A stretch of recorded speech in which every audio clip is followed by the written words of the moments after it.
Ассаламалейкум. Бүгін біз сіздермен осындай әдемі трикотажный тапочки тоқып үйренетін боламыз. Мен мына жіптерін әлі кескен жоқпын. Ішінде әлі соңына дейін жасайтын жұмыстар бар. Ол үшін бізге жіп қажет, трикотажный жіп. Бұда менде ешқандай жазу, ешқандай грамм, ешқандай не болған жоқ. Құры осылай күйінше сатып алдым. Және спица керек болады, номер 6-шы.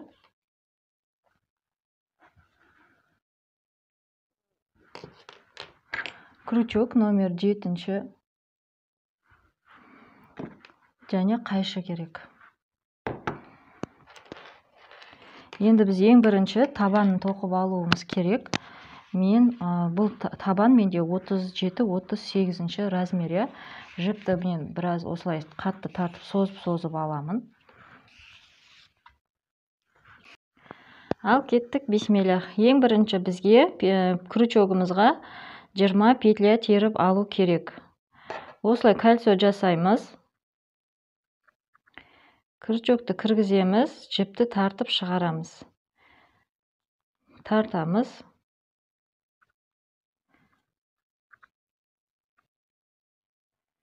Жиырма петля теріп аламыз. 1, 2, 3, 4, 5, 6, 7, 8, 9, 10, 11, 12, 13, 14, 15, 16, 17, 18, 19, 20. 20 петля теріп алдық. Енді осының бірінші петлясын тастап кетеміз. Біріншісін тастаймыз. Кейінгі петляға без накидадан тоқимыз. Әр қайсысына без накидадан 11 петлясына тоқимыз. 1, 2, 3, 4-шісі, 5-шісі, 6-шісі, 7-шісі, 8-шісі, 9-шісі, 10, 11. Енді 12-ші петляға жіпті крючокқа іліп аламыз. Петлямызға кіргіземіз де тартып шығарамыз. Крючокта 3 петля. Осы 3 петляның бәрінен 1 петля шығарамыз. Енді арғарай 6 петля с накидым тоқимыз. Жіпті іліп алдық, крючокты кіргізіп тартып шығардық. Енді алғашқы екеуінен біреу шығарамын. Кейінгі екеуден біреу шығарам. Біріншіміз, екіншіміз,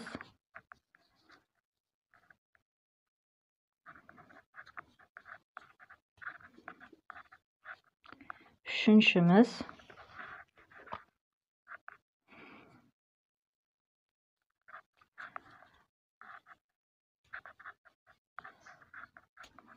төртіншіміз,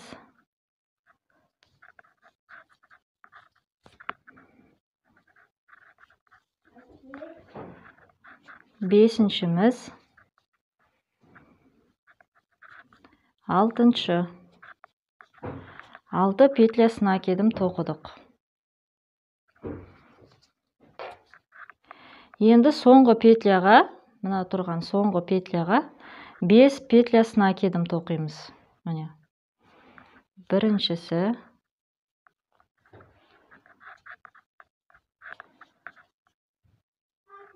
екіншісі,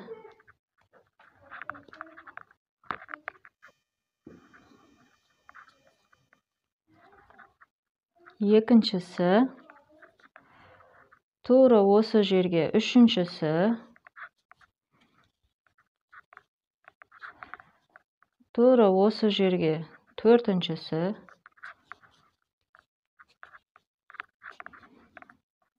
тура осы жерге бесіншісі.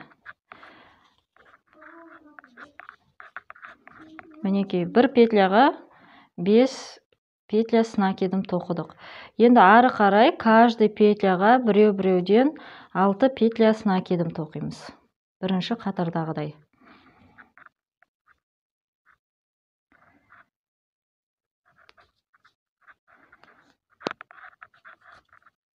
Барынша тартып тоқимыз.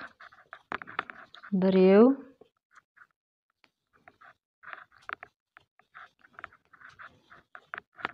екеу,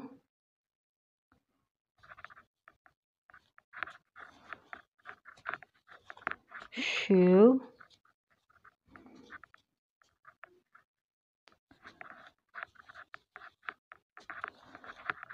төртеу,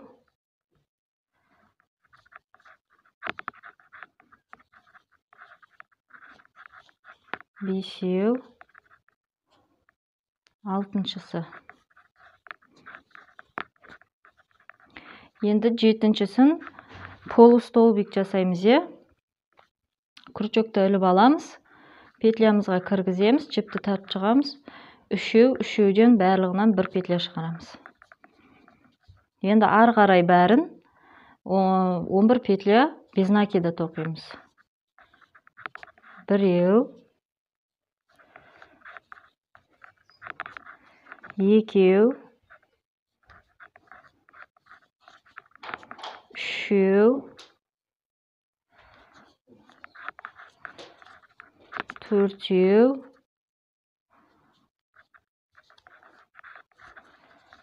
бесеу,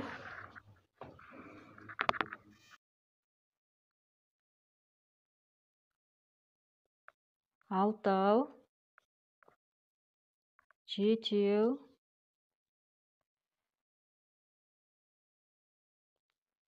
сегіз, тоғыз,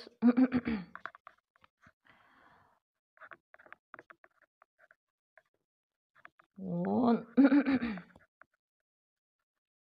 11.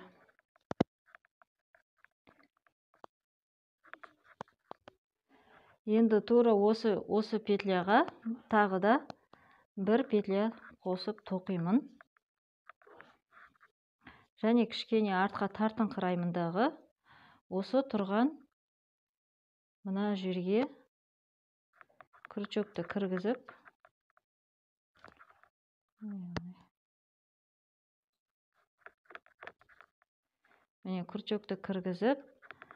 қатарымызды осыған бекітеміз.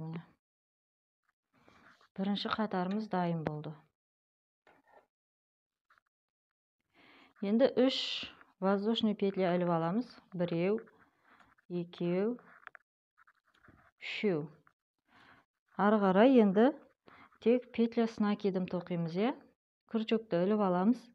Осына бірінші тұрған петляға 2 рет петля с накидом тоқимыз.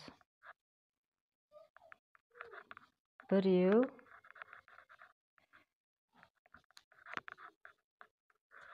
екеу. Ары қарай каждый петляға бір петля с накидом тоқып келеміз. Біздің жаңағы жасаған бір жерге 5 рет тоқыдық қой, соған дейін тоқып келеміз.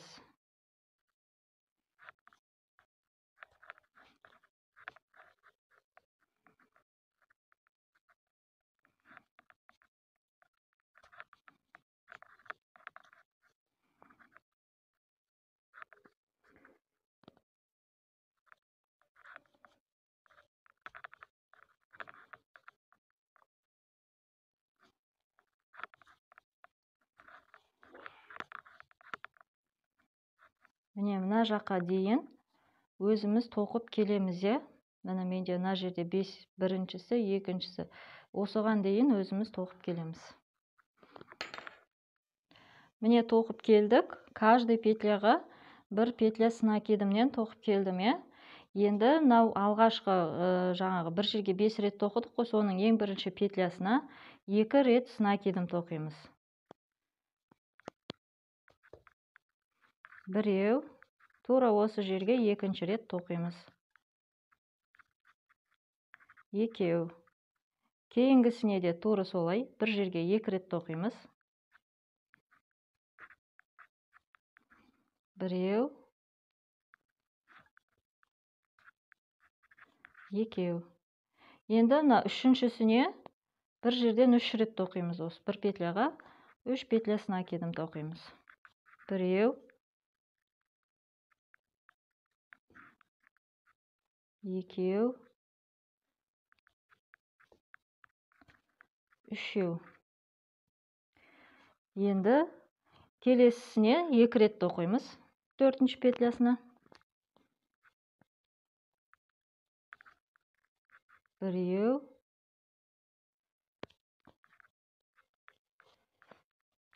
екеу.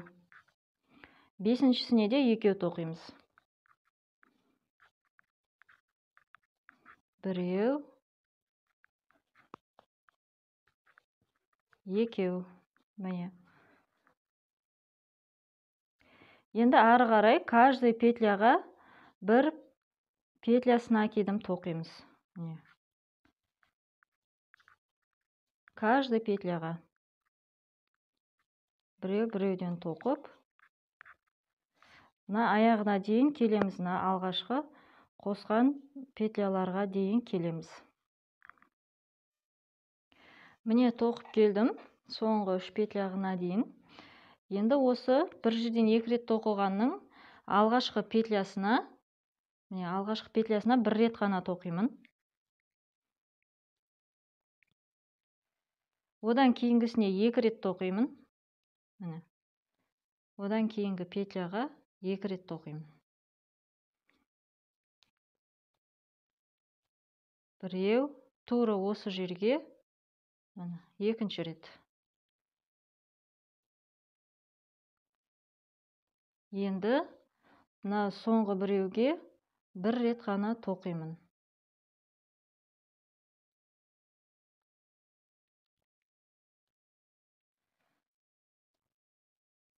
Енді мына алғашқы 3 петля теріп алдық қой, соған келіп бұны бекітеміз. Міне. Соединительный петлямен бекітеміз. Енді бір петля іліп аламыз. Міне. Келесі петляға без накида тоқимыз.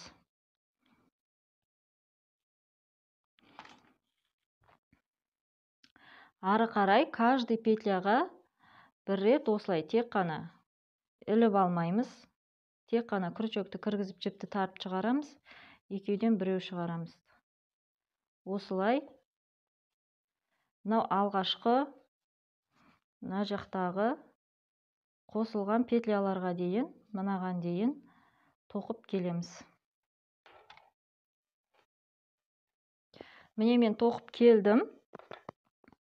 Алғашқы мынау бір жерден 2 рет тоқылған жерге дейін тоқып келдім.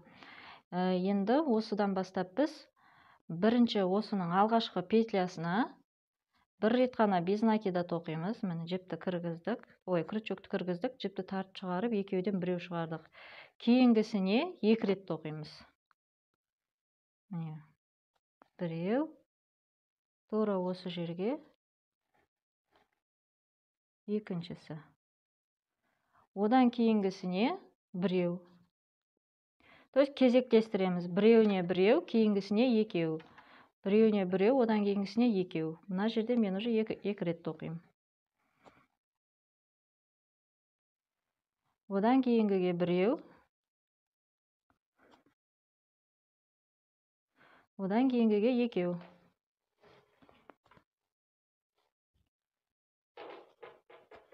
Одан кейінгіге біреу. Одан кейінгіге екеу.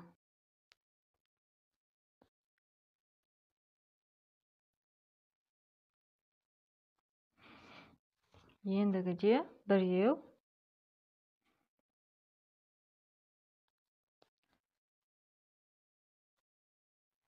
Одан кейінгіге 2.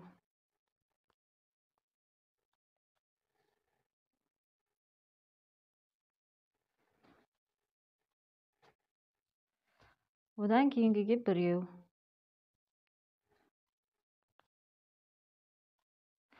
Осымен мендегі алғашқы қатардағы жаңағы қосымша жасағандарым, петля қосқан петляларым аяқталды. Ары қарай менде бәрі біреу-біреуден. Мына соңындағы қосқан жерге дейін, осы жерге дейін каждый петляға біреуден тоқып келеміз. Міне мен тоқып келдім. Алғашқы мына жерде бізде 2 петля тоқылған, соған дейін тоқып келдім, я. Енді осының алғашқысына 1 рет қана без накида тоқимын. Одан кейінгісіне 2 рет тоқимын.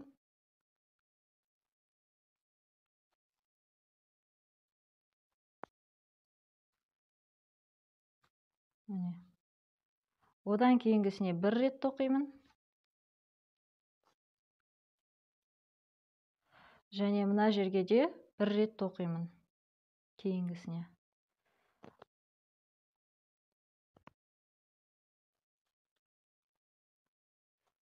Тоқыдым. Енді мына біздер бағанағы жалғанған петля, сондықтан келесі өзіміздің основной петлямызға кіргізіп, соединительный петлямен аяқтаймын. Бәрінен бірақ шығарып алдым. Енді жібімізді кесе берсек болады осы жерден. Бұл менде 37 размер. Егер сіздерге одан үлкенірегі керек болса, алғашқы алған 20 петляны 21, 22 қып сол размеріне қарай көбейте бересіз. Керісінше, егер кіші размер керек болса 19 петля, одан кішісі керек болса 18 петля етіп, петля санын азайтып қосып отырасыз. Ана кесемін.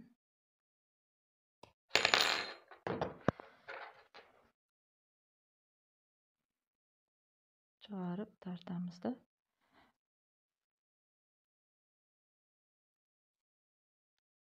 Енді бізге үстін тоқу керек болады. Ол үшін бізге спицамыз керек болады. Номеріміз қайда, міне 6 номер.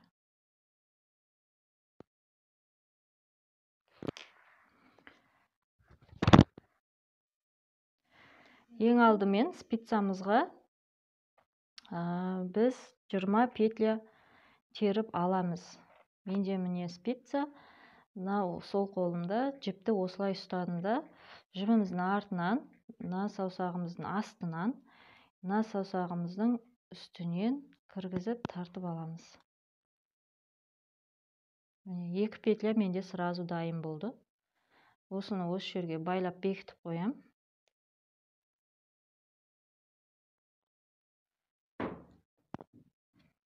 Ары қарай тағы 18 петля терем. 3, 4, 5, 6, 7, 8, 9, 10, 11, 12, 13, 14, 15, 16, 17, 18, 19, 20. Міне 20 петля теріп алдық, я, спицамызға. Енді әркімнің тоқу несі әрқалай техникасы. Сізде егер басқаша тере алсаңыз, спицаға тоқып жүрген болсаңыз, өзіңіздің методыңызбен жаңағы теріп алсаңыз да болады. Мен енді бірінші петляны тоқымаймын. Іліп алам оны. Жібімді спицаның ар жағына жіберем.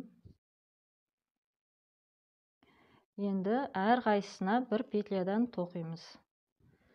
Міне менде осылай кіргізем. Арттағы жіпті іліп алып, бері қарай шығарам.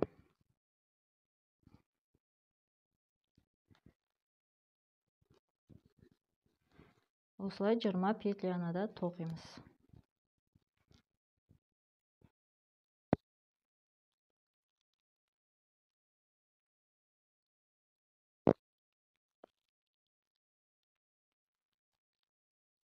аяғына дейін 20 петляны тоқып келеміз.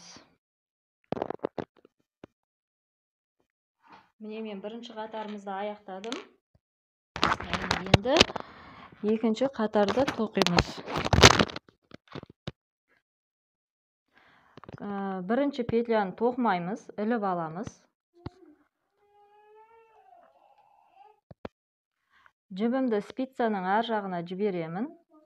Ары қарай каждый петляға бір реттен тоқып 20 петлямызды тоқимыз. Осылай бізге 13 қатар тоқу керек.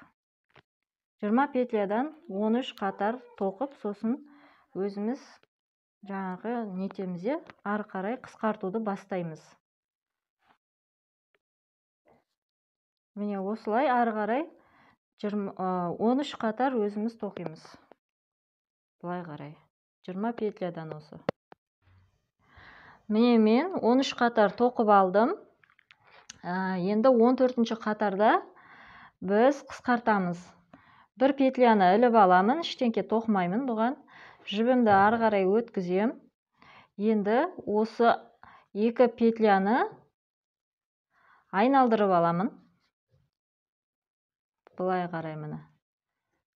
Қайтып іліп алам. Наны бұлай ілемін де, мына жағынан бұлай іліп аламды. Осы екеуінен қысқартамын. Осылай петляны айналдырып алсаңыздар, ол сондай әдемі болып қысқартылады. Міне екеуден біреу шығардым. Міне. Ары қарай каждый петляға біреуден тоқимыз. Каждый петляға біреуден тоқимыз ары қарай. Ең соңындағы үшеу қалғанға дейін. Осы үшеуі қалғанға дейін, осыған дейін тоқып келеміз. 3 петля қалғанға дейін тоқып келдім. Енді осы петляларымды айналдырып аламын. Міне. Мына жағынан кіргізем.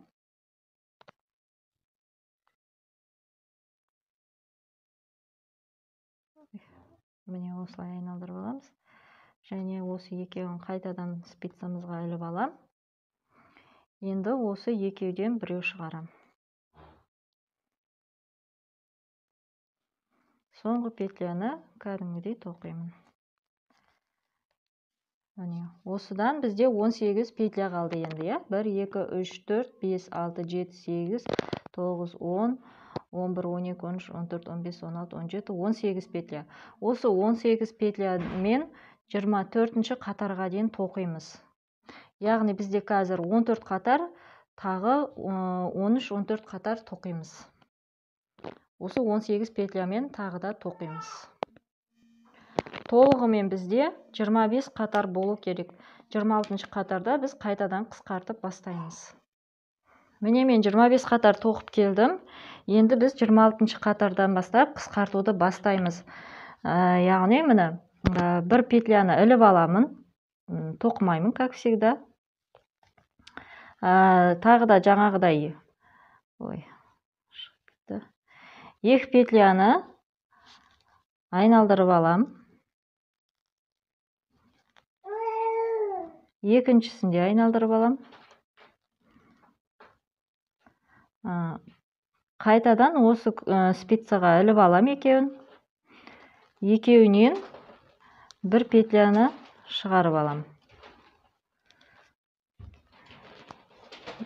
Ары қарай каждый петляға біреуден тоқимын. 3 петля қалғанға, соңғы 3 петля қалғанға дейін осылай тоқимын.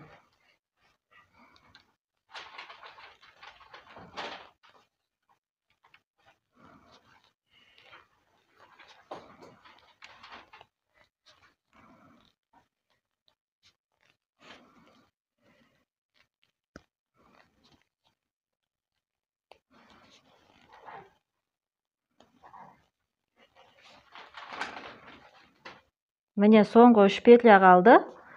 Тағы да айналдырып аламын бұларды.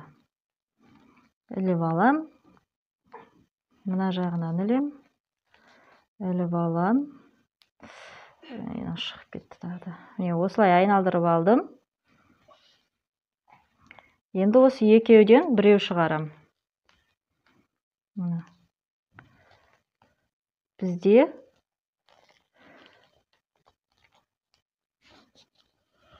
16 петля қалу керек.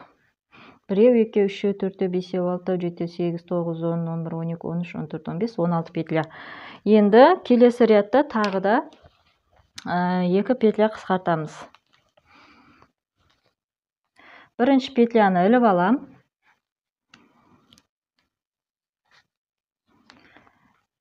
Жібімді ары қарай өткізем.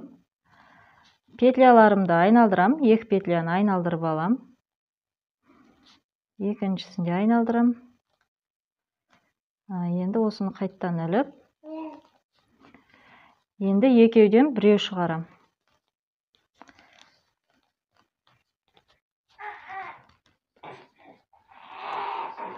Ары қарай каждый петляға бір-біреуден тоқимын.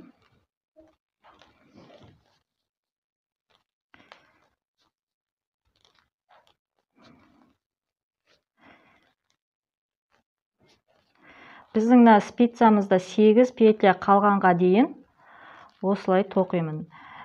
Мен енді жаңа басында көрсеткен тапочкидің табаны 2 қабатты болған. Сонда 2 қабатқа менің бір моток жібім жеткен жоқ. Сондықтан сіздерге қазір бір қабаттан көрсетем. Міне айналдырып алам петляларымды. Петляларымды айналдырып алдым. Енді екеуінен біреу шығарам. Соңғы петляны кәдімгі петля жасап тоқимын.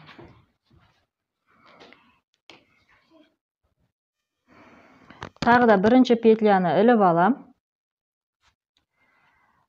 Жібімді ары қарай өткізем. 2 петляны айналдырып алам.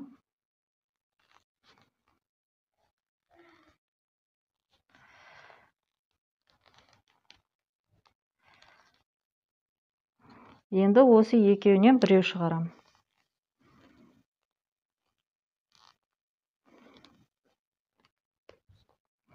Ары қарай каждый петляға біреуден тоқимын.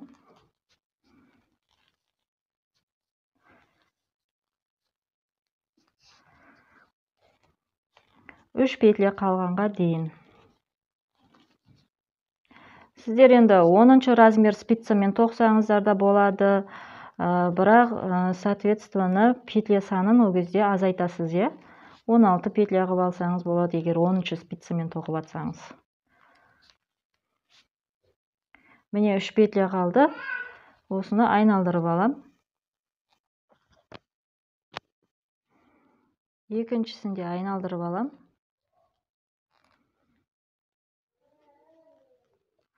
Енді екеуінен біреу тоқимын.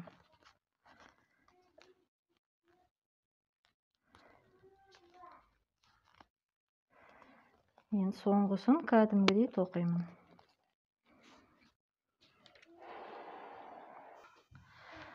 Тағы да келесі рядта бір петляны іліп алам. Жібімді ары қарай өткізем. 2 петляны айналдырамын.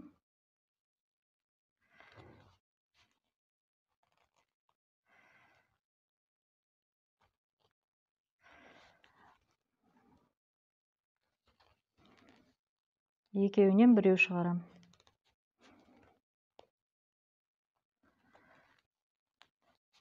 Біреу. Каждыйына тоқимын енді ары қарай. 3 петля қалғанға дейін.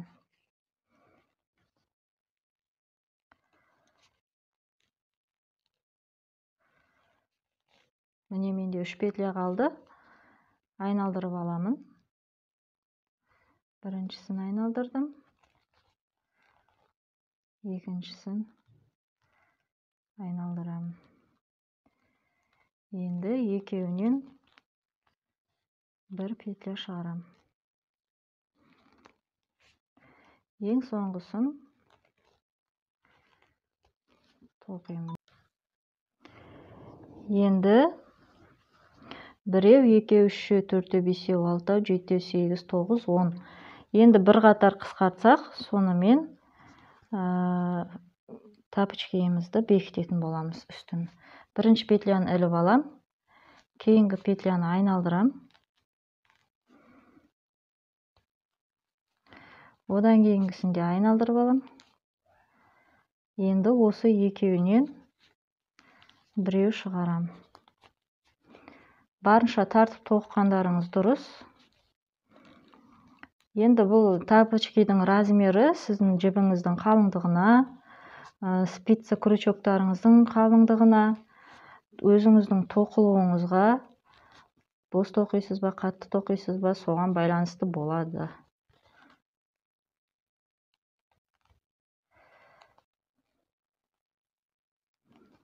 Іліп алам. Енді екеуінен біреу шығарам.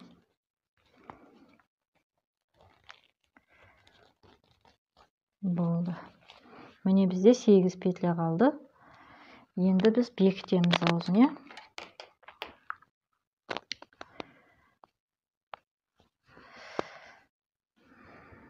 Так, енді ол үшін бірінші петляны іліп алдым дағы. Ары қарай жібімді өткізіп аламда. Осы петляның өзінен бір петля тоқимын. Міне. Енді бұны қайтып осы спицаға іліп аламын да, екеуден біреу шығарам. Қайтадан осы спицаға іліп алам. Екеуден тағы да біреу шығарам.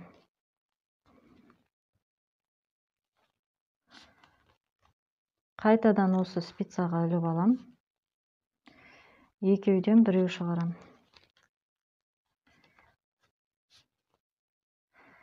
Қайтадан осы спицаға іліп алам. Екеуден біреу шығарам. Қайтадан осы спицаға іліп алам.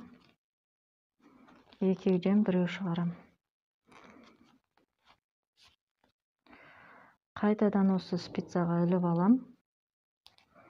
Екеуден біреу шығарам.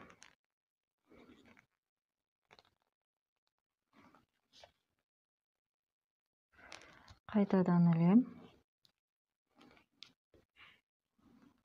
Екеуден біреу шығарам.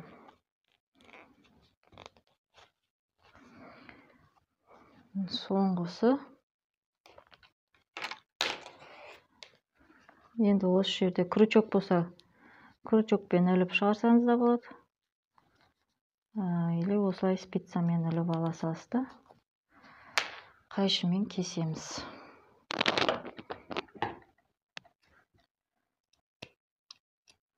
Осымен тәпішкеміздің үсті дайын. Жіпті шығарып тартамыз.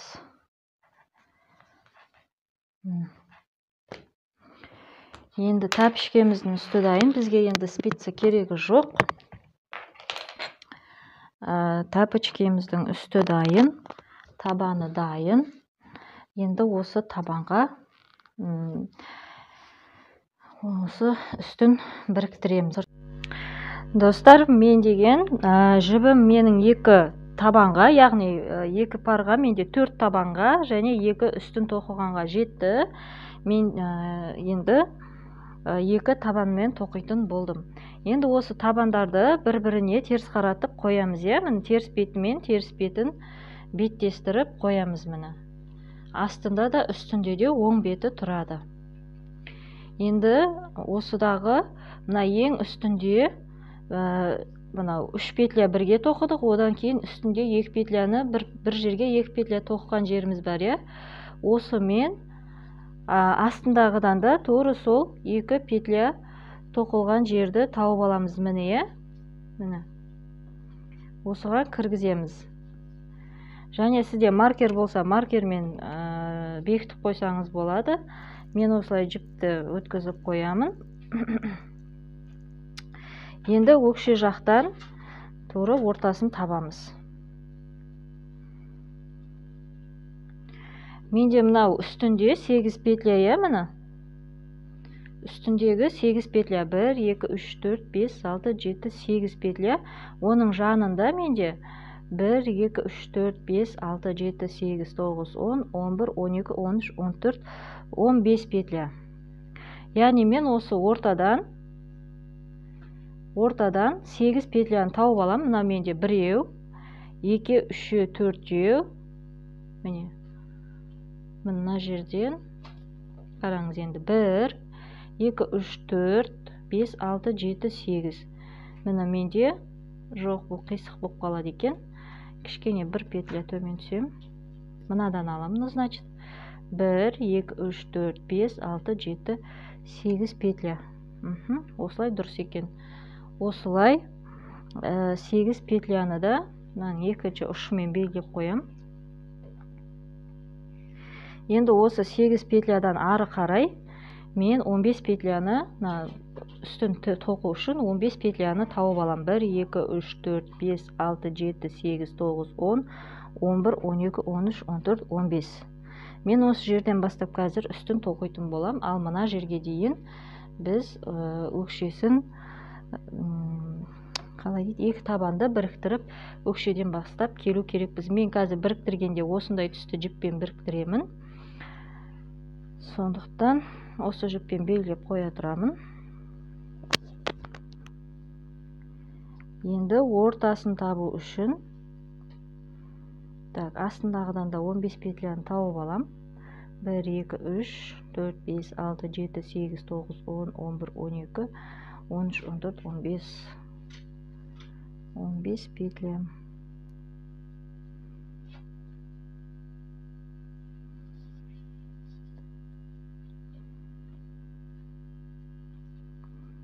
Так, дұрыс болды ма? 1, 2, 3, 4, 5, 6, 7, 8, 9, 10, 11, 12, 13, 14, 15. 1, 2, 3, 4, 5, 6, 7, 8, 9, 10, 11, 12, 13, 14, 15. Жоқ, бір петляны кейінге кетіп қалыппын.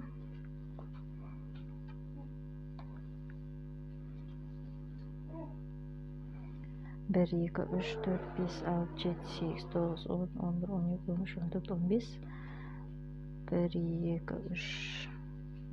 3, 4, 5, 6, 7, 8, 12, 13, 14, 15. Екі табаннан да 15 петляны алып, тауып алдық.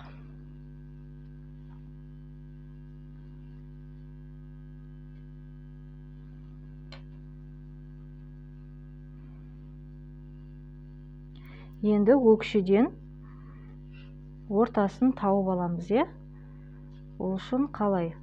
Міне мына жақта бізде бір жерден 2 рет тоқылған петлямыз бар, Содан мына екі табан, қазір екеуі екі жаққа қарап тұрғандықтан, егер бірдей былай істесек, екі оң бетті беттестірсек, екі петля бірдей келуші еді бізде.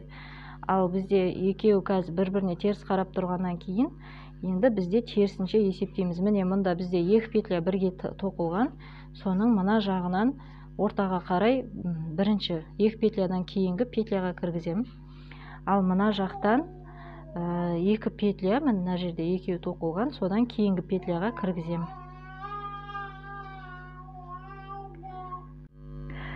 Міне осы жерден бастап енді біз мына жібімді аламындағы осы жерден бастап бір-бірімен біріктіруді бастаймын, міне екі петляға да крючокты өткіздім, жібімді аламын, крючокқа ілемін, тартып шығарам. Енді мына жіп бізде қалдығы қалады, оны соңында жасыратын боламыз. Енді осы екі табанды бір-бірлеріне бұлай осылай әдемелеп ұстап, петляларын бір-біріне реттеп, қисайтпай бір-біріне тегістеп қойып, бекітіп шығамыз міне. Жіпті тартып шықтым, мынадан да өткіздім.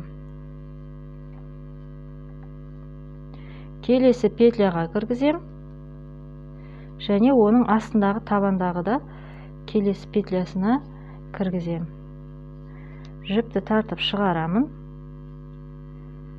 Мына үстіндегі розовый жіптен де сразу шығарам. Келесі петляға кіргізем. табаннан да келесі, астындағы табаннан да келесі петлясына кіргіземін. Осылай бір-бірімен біріктіреміз. Келесі петлялар, келесі петлялар, одан кейінгі петлялар, екі табаннан да бірге бірдей өткіземіз.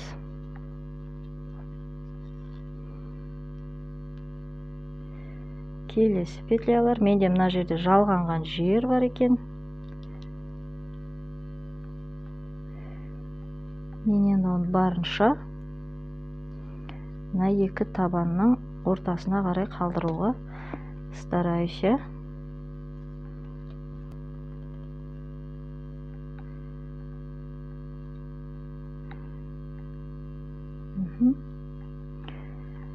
Енді келесі петляларға кіргізем. Міне тоқып келдік. Енді бір петля тоқысам, үстін қойып бірге тоқитын боламыз. Мінекей. Енді осы үстімізді бірге тоқып жібереміз. Мен мына жібін бірінші жасырып алуым керек екен, жібі қалып қалыпты. Осындай жіңішке жіппен, крючокпен алып, артқа қарай жасырып жібереміз, бұны ішіне қарай.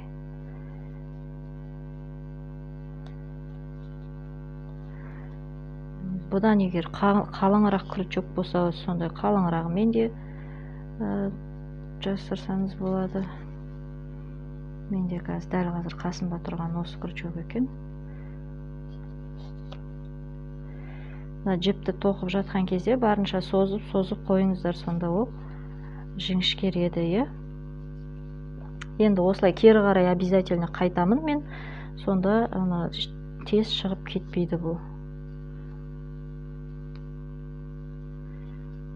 Прямой тұрса, ол сытылып шығып кетуі мүмкін. Осылай қайырылған болса, ол шыға алмайды. Жібіміз енді ешқайда да кетпейді.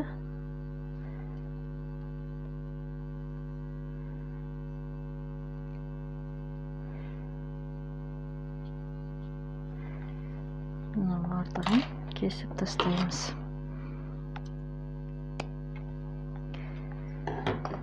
Енді ары қарай табанымыздың үстіне қоямыз. Жантты шығарып алдым.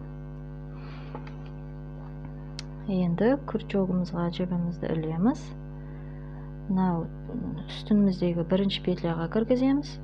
Және астындағы екі петлясына да, екі табанның петлясына да кіргізіп, жібімізді тартып шығамыз. Осы екі табанды қалай қосып жатқан болсақ, мынау үстінде дәл солай қосамыз.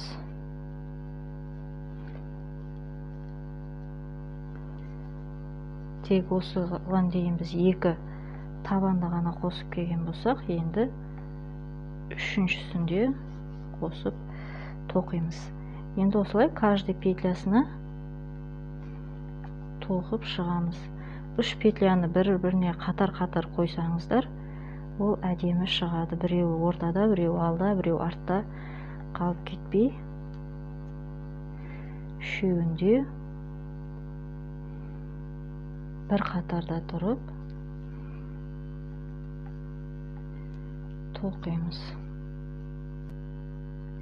Егер үстіміз қисық болып қалып атса, оны еш уайымдамаңыз. Кейде ол бірінші реттен шықпай қалуы да мүмкін, үсті қисық болып қалуы мүмкін. Сөгіп тастап, қайтадан тоқимыз. Қанша жерден бірдей петляны алсақ та, бәрібір кейде қисық болып қалып жатады.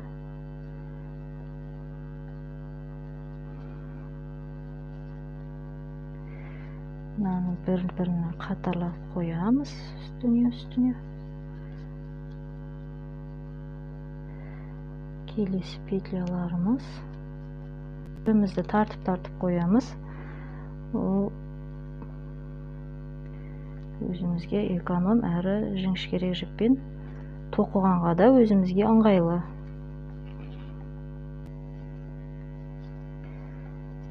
Бір-бірлеріне түзулеп қоямыз. Әйтпеген жағдайда ол қисық тұрса, солай қисық тоқылып кетеді. Мен өкшеге дейін тоқып келдім. Мынау алғашқы тоқыған жерге де мен бір рет тоқимын.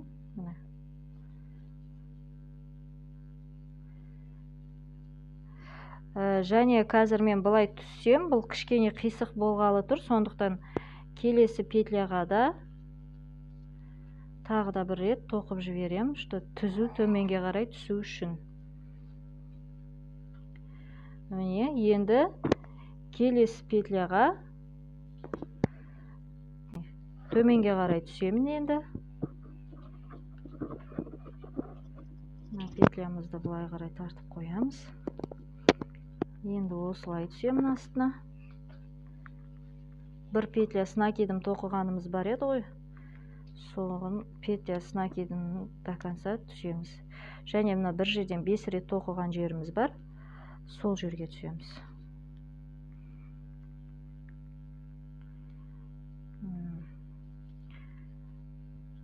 Енді ары қарай өзі каждый петляға біз бір-бірден тоққанбыз. Сол жерлеріміз өзі тесік болып тұр.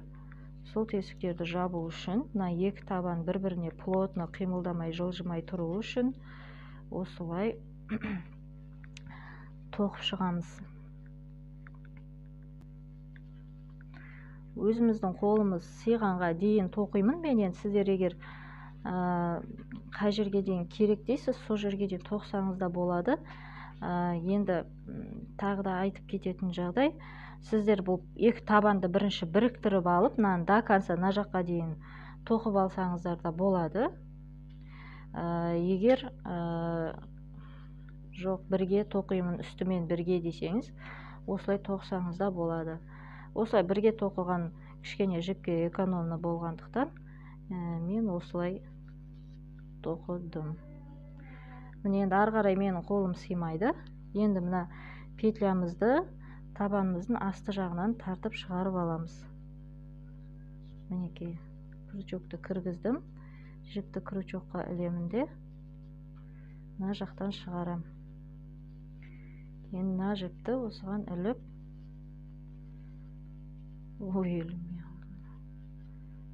іліп, тағы да бір рет петля жасап жіпті тартам. Болды. Түйінімізді петлямыздың арасына қарай кіргіземіз де жібімізді енді жасырамыз. Енді жіпті жасыруды өзіміз самостоятельно жасаймыз, я. Мен осылай арғы бетке, бергі бетке тартып шығарып, кішкене мынау бір түсті, өйткені кейінгі беттерде көрініп қалатын болғандықтан осылай мына бетке шығарып бекітіп жасырамын. Осылай. Енді мынаны қазір былай тартсам мен, бұл тіке көрініп қалады.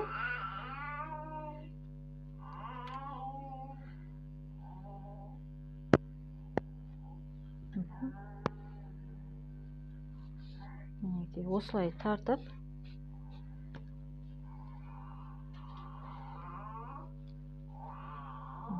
осылай жасырып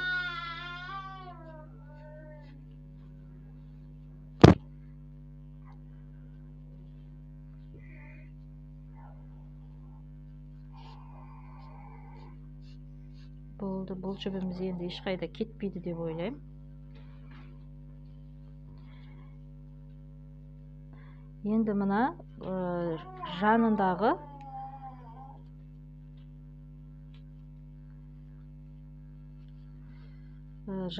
петлялардан кіргізіп, астына қарай тартуымыз керек.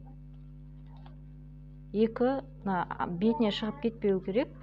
Екі табанның ортасында қалуы керек.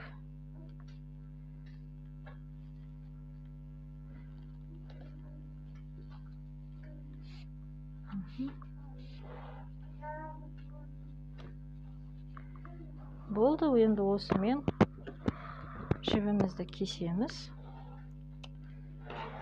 Мынау кішкентай қалған жерді осылай арасына кіргізіп жібереміз.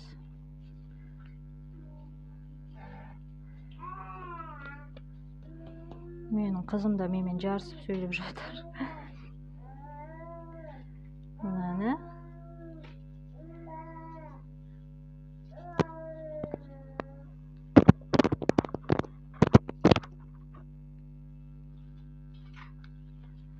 тоже осылай жасырып жібереміз.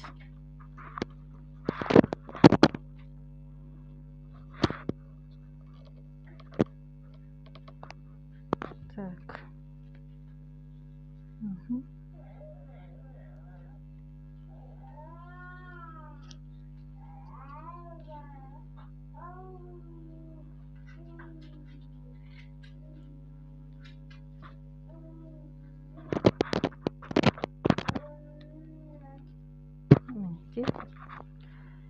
Енді арғы бетіне шығарамын да екі табанның ортасына кіргізіп жібереміз.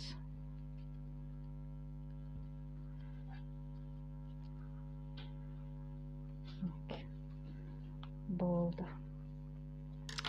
Қолымызбен түзулеп, қисық болған петляларымыздың бәрін түзулеп, ішінде мен әдейі тоқыған кезде үстін тоқыдық қой. Соны теріс бетін қаратып үстіне бекіттім. Өйткені бұл резинка сияқты жаңағыдай созылып кетпей, негізі оң беті мына жақ, міне көрдіңіздер ме, шетінде мынандай әдемі узоры бар, иә. Мен осыны әдейі теріс қаратып тоқыдым, чтобы мына жақ деген қатты созылып кетпеу үшін. Ол сыртына қарап тұрса өте созылып кетуі мүмкін. Міне жұмсақ, сондай табаны да ондай қатты жұмсақ бола қойған жоқ, но иілгіш, кедір бұдырлары бұл жаңағыдай массажный эффект береді. Самый полезный аяқ киім.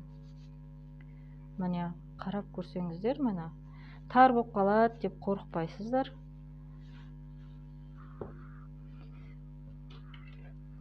Міне менде екіншісі.